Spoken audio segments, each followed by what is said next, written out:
two officers pulled a man named Clifford Owensby out of his car and threw him on the ground.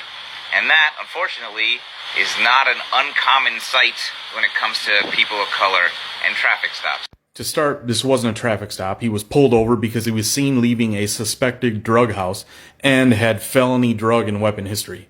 And of course, you bring race into it, but we'll get to that. And when they said, hey, get out of the car, he said, I'm not going to get out of the car. I'm a paraplegic. And to that, they said, fuck it, and threw him on the ground anyway. That's not true. They then offered to help him get out, and he refused. I can't get out of the vehicle, sir.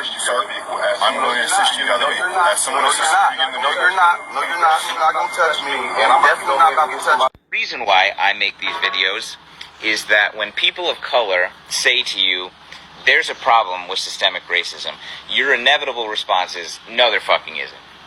When you're shown egregious examples like Clifford, a paraplegic man being pulled from his car, your response is, he should have just complied with the officers. See, what you're doing right now is the reason why a lot of people will call bullshit when people bring up systemic racism.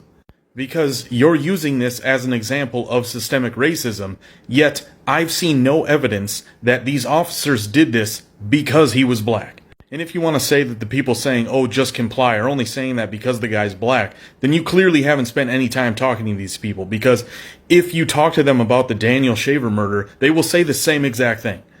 There was a problem with that incident, but the problem wasn't racism. The problem was drug laws.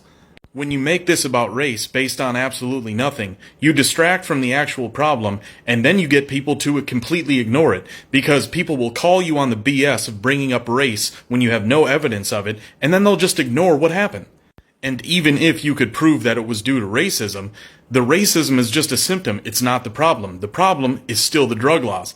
That's what we need to get rid of, because then it gets rid of that interaction. So maybe you'll listen to somebody who looks like you. I'm appealing to your inner fucking racist, that repressed racist, and you go, I'm not racist, we all fucking are. This I just find funny, that you're trying to appeal to somebody's racism to try to get them to think racism needs to be done away with. I mean, if they're racist, why would they want to do away with racism?